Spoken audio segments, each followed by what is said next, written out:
Chris and Paige, they are on the list. I think it's a little bit. I feel a little bit more comfortable talking about them this week. I feel a little bit more comfortable. I don't feel it's as heavy as last week, but I may be wrong.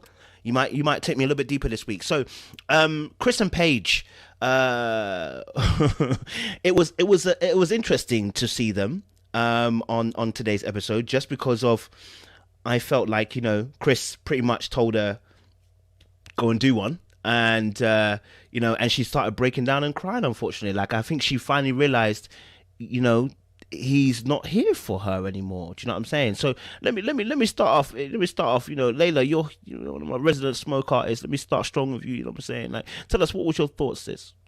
Okay, well, you know what? I will just say that this week, one of the earlier callers had mentioned, like, oh, people are saying Paige finally stood up for herself this week and she didn't do that. Look, I don't necessarily think Paige stood up for herself. I think the good thing that happened this week is that Paige had a series of breakthroughs, and you could almost see her go through stages of like grief, so to Mm. speak.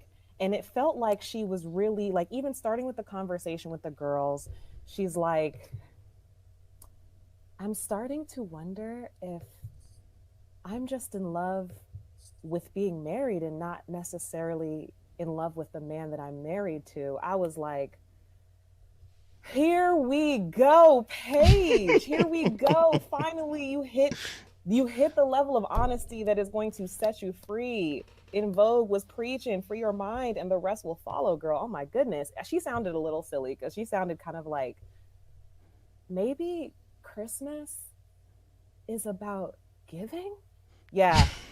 Yes. Meet us there. Meet us there. Meet us there. And then the next thing was when she was talking to Chris and she finally said, the problem is you don't respect me. Mm-hmm. Another hard truth that my good sis was able to vocalize. And I was like, yes, we're almost there. We're almost there. When I saw the tears, I was happy because we have not seen Paige sad. And Mm. based on the level of attachment that she has to this relationship and the outcome that she had imagined it being, she should have been sad when she realized what she got instead of who she had imagined she would get, the life that she was fantasizing, what she was hoping for. She should have been sad and disappointed in what she got. And she never was. He would be telling her brutal, brutal hard truths, body blows, uppercuts. He'd be hitting her with, I'm not attracted to you. You're basically only good for sex. I got somebody else pregnant. I bought her a car. I'm still in love with her. He was hitting her with the crazy shots, and she was just eating all of it like, okay, but so I still want to be with you. Finally, she said a truth out loud. I am realizing now that I've accepted the fact that I'm not in love with you, I'm in love with an idea of something I have no idea about. You don't respect me. That means that she's Mm. finally seeing the situation clearly. And then the tears, which means that she's starting to mourn it. And then she brought it on home. She landed and she stuck it. She got a 10 out of 10, Simone Biles. And she was sitting up there like, look, this is the biggest risk I've ever taken in my life. And it didn't pay off. Thank you, Paige. You needed to get here because this was the only way that you would be able to move on. Like, yes, you took a huge risk. You jumped out the window with this married at first sight thing, knowing how devout you are with your Christian faith, knowing that like there's a huge chance that this couldn't work out. You still jumped out the window. This was almost like a desperate move because she's like 26. So it's like this is just basically like, I want a husband right now. I'm gonna throw caution to the wind and just go for it and hope for a miracle. And you didn't get it. And now you have finally accepted that. So you don't have to keep forcing it. See, it's something that you know, our other sister in the in on the plantation, Denia or Denia keeps saying is like there's a war. Knowing that you're in the battle is not the same as winning the battle. You are just now aware of the Speaking. situation. So Paige isn't even all the way out yet. And winning the battle is not the same as ending the war victorious. There are so many stages to this healing and this freedom and this long lasting freedom. And Paige is finally actually on the track because she's been angry before, but anger can very easily be turned back into love. Anger is not an emotion that is resolute. Anger is always temporary. So when she was angry, it was still like, girl, he still has your emotions. This was like crying, it's over, and you know what? Everything happens for a reason. I'm good. So I'm hoping that she can stick with that. I'm hoping that she can just sit there. You guys notice that when she wasn't picking up his calls, she was with her mom, which made me be like, finally, you are talking to some people who have some objectivity. Even the other women in this situation, they can't help you. First of all, they don't know you. Second of all, they're not worried about solving your marriage problems, girl. They're thinking about their own. And it's never cool on this show to be the one that's throwing a whole bunch of hate on somebody else's marriage. You're all just trying. And you guys are all kind of in the same boat of, I took a huge risk and I'm hoping that it pays off. So they can't really actually help you to be in a place of just leave it, girl. Even though they all know that, they can't necessarily say it. So your mom was probably like, I know you better not pick up his phone calls. Is that him calling right now? Give me your phone. You're not available. Because if she told her mom everything that was happening, any good mom would be like, no, let me talk to you. Let me talk to you for the entire night. He doesn't need your time because when he had your time, he was spending it emotionally abusing you.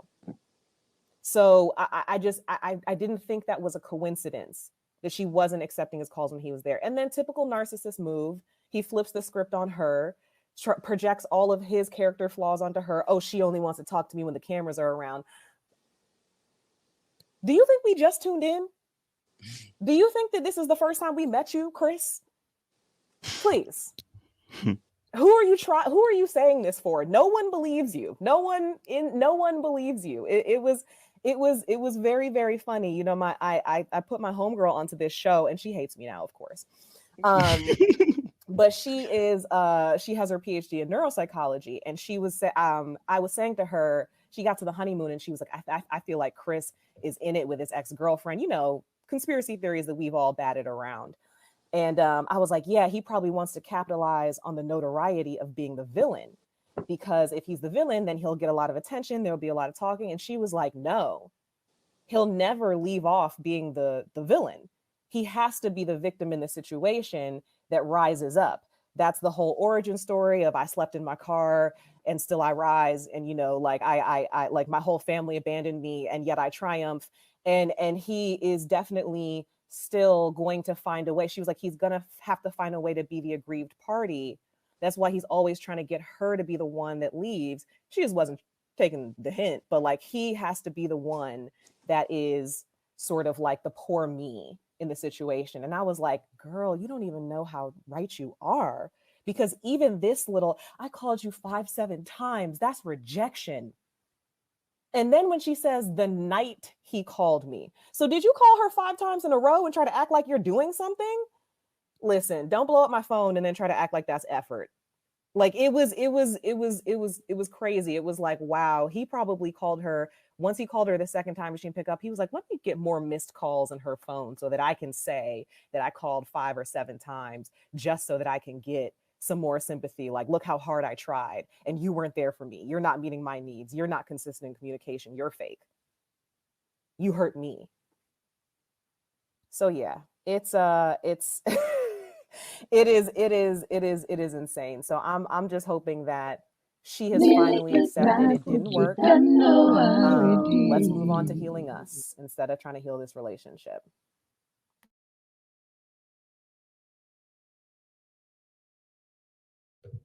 My bad. Yes, appreciate it later. Love. Good start. Like that. Max, hit us up, man. Cause I know it's been a little while since we had you on here and shelled out. I know Chris and Paige is your favorite topic. So what's your thoughts on what's your thoughts on Chris and Paige? Oh, Chris and Paige. What do I have to say? With Chris particularly, he's very image conscious. And he's very conscious that the cameras are there. I don't know if you guys have seen a couple of times that she made eye contact. I'm just like, wow, okay. Like, I don't know if you know that we're watching you. And it was just a shame for me because I think when you are so image conscious, you're also performance based. Yeah. And I think he's often performing. If you think about the dates he suggested, right? Let's go and play basketball. Oh, I don't know how to play it. Oh, I'll teach you. And then the whole time he spends trying to prove how good he is. Oh, let's go and play pool. Oh, I need to win this game. Oh, I don't want to do Ooh. Bible study. Why? Because I can't lead it well. So constantly, all he's thinking is about how he's being perceived by people watching. I'm going to come in this suit. Remember when he asked her, he says to her, what's your, what's it, 5-year plan or your end goal? What did he say? Oh, Mm. mine is to make 3 to 5 businesses with over 1 million. Like, come on, like, this is not the space for that. Because when she's trying to have genuine conversations and she's asking him, okay, you were engaged before, tell me about that. Oh, you were 20, how long were you dating? Oh, I'm not going to tell you that. Why? Because it's all damage control. I feel like the only reason he's here is to save face and rebuild his brand, because he knows that the show is so wide stretching that at this time, if he really wants to make a comeback with his business and his finance, he needs to make sure he has a good platform to do so. I don't think he's here for her at this point. I think it's just, you know, this is why he didn't want to be corrected by the pastor. This is why he mentioned that he bought a Mercedes-Benz after he already bought it. It's all just him doing damage control and making sure the image of him is well preserved, which of course is way too late for that. I mean, that boat has sailed and arrived in another continent. So I really think there's nothing that can really help him in this space, but he can try at least. And I think when Paige said she went to go and see her mom, and that's why she couldn't accept his call, I thought that was very telling, because you know good and well you cannot take his call in your mom's presence, because none of your family approve this relationship. You're doing this on your own. You know that. You can't be taking this call with your mom there, because mom has told you, lock it off. So you can tell that the reason why her family are not about is because she's doing this in secret, because she couldn't come with her chest and do this. And you know what's really interesting is I understand the idea of her being in love with marriage, but she's also scared of divorce. Earlier on, it was said that she's trying to break this curse of divorce, but instead of breaking it, she's trading it for a whole new curse. And I'm just trying to understand, sis, when are you going to let God get involved in that? Because if you want a curse to be broken, this is now God territory. Like, facts. This is just something God can do. This is not something you can calculate. It's not something you can work hard at. If you're in cursed territory, if it's a spiritual warfare, you're going to need the Holy Spirit. So I just think for Paige, she's finally understood, I can't walk, I can't do this. This is a spiritual battle. I'm not going to be able to break this curse of divorce. So let God be God and me be human. And I think that humility, that humility that we all experience in life, when we realize, let me be human and let God be God, is what she's going through. That, okay, I've actually come to the end of the road, because I've kept saying God, God, God, but God's way back there and I'm over here. So I think this hopefully is her stepping back into alignment and saying, do you know what? I've been trying to fight this curse, but I really can't do it in my own strength. And if that is this step, then I think we can see good things to follow from it. Hopefully it is, but we'll find out. Okay. Oh, Chile. Okay. Candice, talk to me. What you saying, man? Paige and Chris, what's going on there, man? So Paige and Chris, I have to admit, last night I was really sad, actually, when I saw Paige get upset and cry at the end, because I feel like I don't think she really has learned her lesson in this. I feel like, just kind of piggybacking off Max, she said that Chris is doing damage control. And I feel like Chris is controlling. So whenever she tells Chris to do anything, he always combats her. Like, Chris, can you break the balls for the pool? No, you do it. Chris, can you lead Bible study? No, you do it. Like, whatever she suggests, he's not going to go with it. He has to be the one. Bro. With that being said, controlling people, they can't control somebody who's not broken down, which is why he has been breaking her down this whole season. So I feel like that last little scene where he was like, you haven't called, this is basically your fault. And she tried to speak up for herself, and he shut her down again. And then he throws this is basically, we're done. He shuts it down, not her. I really wanted her to be the one to leave. So she could have walked out with some power, but instead he did. So I feel like she walked out crying because she was broken. And my heart broke for her. Like, even now, my throat, I feel like I'm about to start crying, but I feel like I felt so bad for her. So that's kind of where I am with Paige and Chris. I just feel really bad for her, and he pisses me off. I wish she would have cussed him out. I don't even curse, but I wish she would have cursed him out. Give him that Kirk Franklin. I hear you. He needs something. Yeah. I hear you. All right, Lola, smoke artist. What you saying, man? Chris and Paige, what we saying, man? You know what? Let me. Paige is. I was a little callous last time I talked about her, so I'm going to be considerate, but I'm not impressed. She might be coming to some realization, but that's left to be seen. She's been here before, so let's not be deceived. And I kind of heard you guys talking about initially how she's been showing up this particular episode. I don't know if it's on purpose, but I don't know what's going on with her. She just didn't seem dressed the way I would like. Like I've seen her dress better in the earlier episodes as opposed to this. And because I hate to judge a female, but I don't know if she needs to be wearing crop tops. Like this is not time for crop tops. So because if she was to compare herself to Mercedes, I don't think Mercedes would be walking around in crop tops. But I digress. But back to Paige. You know what? With Paige, I hope the best for her. Hopefully something will happen. And the only reason why she's backing off now is because every time Chris tells her, I don't want you. She's not making that decision herself. So trust and believe if he was to come back, she'd take him.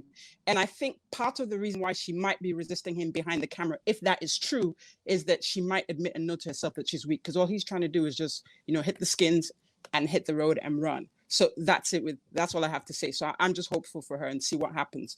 Now to Chris.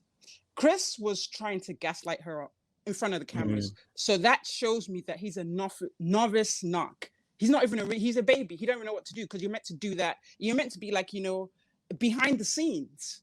Occult kind of, but he's just doing it in front of her that, oh, well, exact same thing she complained about last week is the same thing he's throwing back in her face. How does that make sense? It made no sense at all. He looks ridiculous. Like, you're not communicating with me. Like, dude, like, stop. But that, again, is him trying to set the ground. So he knows he wants to stay on camera for certain reasons, maybe to get his check, maybe to try and help his rep. I don't know. But now he's just playing a dumb game, but he looks like a child playing this game. So I'm not sure what he's getting at. So all we know right now, looking at this couple, we know they're not going to be together. We know Chris is still pulling the strings. And with Paige, hopefully she was with her mother, because if I was her mother, I'd have pulled her off the show, because there's no amount of money that's good enough for your dignity and your respect and your appearance. Because in the future, what is that future guy going to be looking at when he sees like how she was toyed with?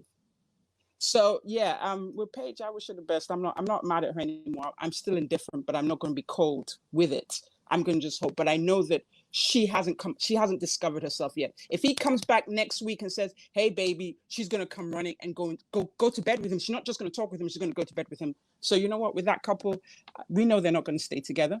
We know Chris is a clown. He's not even good at what he thinks he's good at. So what is he good at? He's not good for anything. Maybe he's good in bed. We don't know. Maybe that's why he's pulling Paige in. But at this point, you know what? I'm more interested in other couples, but I'm not going to be as mean this time. I hear you, Lola, still. Shanae, you're there as well. Talk to us, man.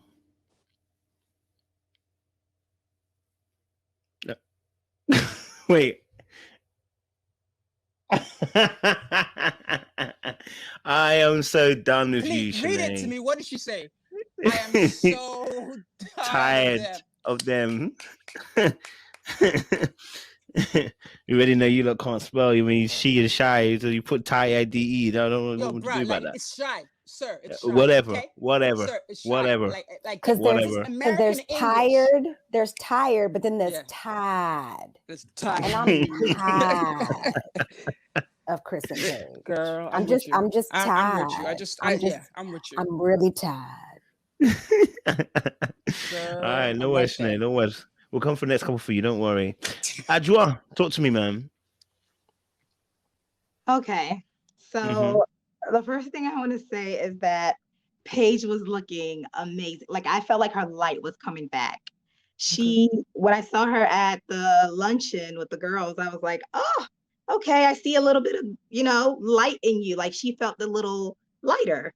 And I think it's because, like Layla was saying, she was starting to get this epiphany. Like, this is something's not right here. And the Bible says that all things work out for the best of those who love the Lord. And although I think she was moving crazy with some of the things when it comes to God this and God that, I do think that God did save her out of the situation, because when they had that Bible study, when they had that prayer session, and my man could not lead, I think that's when she was like, wait, hold on, maybe let me rethink this a little bit, because as gung-ho as she is with spirituality and, just being a woman of God, I think that probably was also part of what was anchoring her and holding on, is that she thought that this was a man of God. And in that moment, although he hasn't been praying during lunch and whatever else and saying grace, I think that moment really opened her eyes, like, what do you do? Especially with that Bible reading, it caught my eye. So I'm sure she was like, what are you doing? And also the fact that she went home to her mom.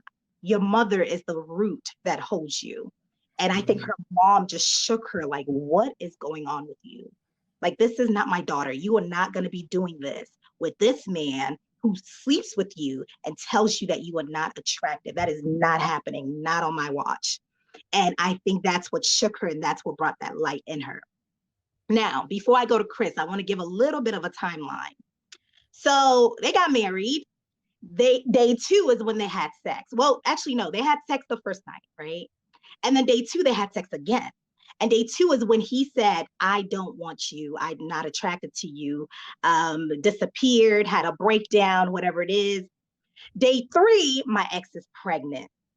That night of day 3, he says, but you know what? I really want to build this life with you. I'm going to make you my priority. I'm going to support you because you're just so sweet. So then these things trickle down. Day 17 is where they meet Mercedes. And Mercedes comes out. And I'm sure Mercedes after that was like, you know what? I'm done with you because you came and you embarrassed me. And that's why he came back and was like, you know what? Let's start over. Now we have day 24. Day 24 is when Dr. Viviana came and sat with them. And this is where it gets dicey. Day 24, Dr. Viviana comes and sits with you, and Paige says, all I want from you is for you to call me once a day. Once. He says, nah, that's too much for me.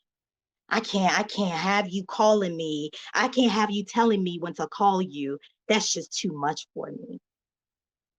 Let me see, day 24, day 24. We go to day 27. That's when they have the Bible meeting, prayer meeting, whatever it is.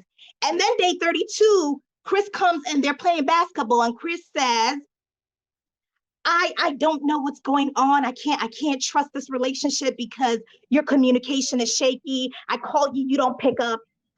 Sir, day 24, you were saying it was too much for you to call one time. What happened between day 24 and day 32? That all of a sudden you're blaming her for being the problem and having a terrible communication skill and not picking up when you call. What happened between those 2 days? What about all the other days, the 24 days that you were doing madness? What about those? Compared to your 4 or 5, how many ever days, you're making that a huge deal and blaming her and making her feel bad about that? He is a manipulator. And I have said this all throughout. I don't even give him the title of narcissist because I could see through him. I could I could see through. He cowers a little bit sometimes. When he doesn't get what he wants, he cowers a little bit. He doesn't have that look of a narcissist, like, I'm coming for you. And I think that's what Lola said. That's a baby narc, an infant narc. That's just what that is. Because he does not have that follow through. Like, you could see through Chris's nonsense. It's not, no. When we talk about narc, we talk about the man that was reviewing himself. That's a narc. That's a professional narc. Compare that to baby Chris, and Chris is a joke. That's just what it is. Chris is a joke. Chris is there for fame. COVID hit. Chris knew Subway was going to go under. So for him, this was his way of getting a check. And so he said, you know what? I'm going to do everything I can just to get a check so that I can support my Subway business. And I think this was just a business venture for him. And yeah, that's all it is. But You can't compare 5 days of you calling someone one day, one night, whatever, how many ever times you called her, compare that to the 24 days that you weren't emotionally available, and then gaslight her for making her feel like she's the reason why your relationship is dissolving. No, no. I hear that. I hear that. I hear that. I hear that. Didi, talk to me, brother. Well, at this point, I'm starting to wonder. I mean, everybody's from Earth, but where is Chris from? And the only planet I can come up with is Uranus, because something is definitely that dude. I'm trying to wonder where was Chris on your Uranus or was he on Earth? Because he start blame victim Paige. He's like he wants a serious relationship. He wants emotional support. So what have been transpiring during that episode? Like what have been transpiring all the time? Was Chris on another planet or was he on Earth? Because what have we been, where have we been? Have we been what maybe we have been watching a different Married at First Sight? Because I want to wonder where was Chris? Because he wants to make Paige feel like she's the one doing everything wrong. She's not doing anything right. And Chris, when she said, I think I'm talking to a stranger. I said, Paige, your mama never told you stranger danger. My mama told me that. My mama told me stranger danger. So he is dangerous. And all the signs are there, the flags are there. Like everybody on the panel so far hit the nail on the head. But I just wanted to drop that little piece because that's just why I think Chris is firm. Chris is not going to change. Chris is just using that show as to probably maybe build his business, his brand, or whatever they do, because a lot of them come on those shows for them to get publicity or get known or get. But in terms of the seriousness of this experience, Chris is not serious. Paige is the only one trying to be serious. She's the only one trying to fight for a relationship which is lost already. And that's how I feel about them. So at this point, I'm not going to bash her or say anything bad or negative about her. You can see she's mentally drained. She is really mentally drained from that whole thing. She's mentally drained. So she's just trying to just comfort herself a little bit. That's why she stood up a little bit. It's not enough. She needs to put more effort into it so that she can literally put her foot down. Well, hey Lola, like Jacob is putting his foot down. She needs to put her foot down and make him know and be aware that she is not to be just walked over. But I just hope and I pray for her that if she have a relationship after Chris, she goes into it with what she's learned from this experience and not go into it with the same thinking. Because you need a sign from God, yes. But God help those who help themselves. That's just a saying I've been told when I was a child. So you need to help your Paige needs to help herself. And that's what I have to say about that because I really don't want to go. I feel sorry for her. I'm still feeling sorry for her. And I will always continue feeling sorry for her. But I just hope she gets the courage and the help she needs to stand up to him. And whichever relationship she have after him, she does the same. I hear that. Christian, you're the last person, I guess, on the Chris and Paige before we move on, because I think we've exhausted Chris and Paige, you know what I'm saying? What's your thoughts on Chris and Paige and your sentiments? So I was actually a little bit proud of Paige this episode. And usually she gets on my nerves, but today I was like, okay, sis, I think the lights are starting to open up. She's starting to open up her eyes. One thing I noticed is that she used to get really giddy in his presence. Like she used to be smiling and just excited to be around him. And I noticed this episode, she didn't do that. Every single time we saw them together on the camera, she was intently listening to everything he said. And she was so present in every situation. So usually she comes in and she has these preconceived notions of how she wants the situation to go. And then today she walked in and she was like, let me hear what this guy actually has to say. And I think actually what Adjua said after the Bible study, that's when she started doing that. She's, what is this guy even about? Because I have these ideas of what I think he is and his potential and what I want him to be. But what is he actually? Like, what do I have in front of my face? And so that's what she started doing. And so I think because she was so present, that's why she was so embarrassed when he started flipping the script on her and doing the little gaslighting thing. Because she's like, because that was actually her. Usually when she gets embarrassed or she gets annoyed, we see her kind of like spewing scripture and just being like, you know, I'm trusting God, and you know, we have this covenant and all that other stuff. And today she didn't do that. She just broke down and cried. There was no mention of God anymore when she was crying. And so I was like, okay, yeah, realize what's in front of your face. No more scripture spewing, and actually look at what is in front of your face.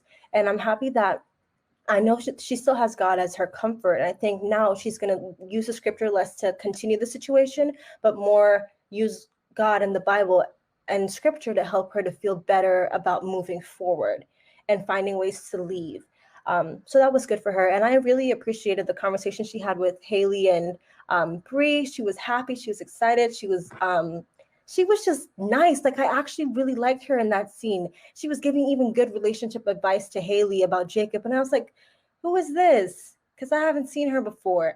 And she seems like a girl that I actually get along with outside of like what I see on the show, right? And I would get along with her in real life. So I was happy to see that side of Paige. And I was like, okay, sis, I'll give you this one episode, but let's see what happens next week. All right, Chris and Paige are done. Let's get on. Let's move on, guys. We've got them out the way now. All right, we can have a real conversation now, innit? Got them out the way. If Chris is watching,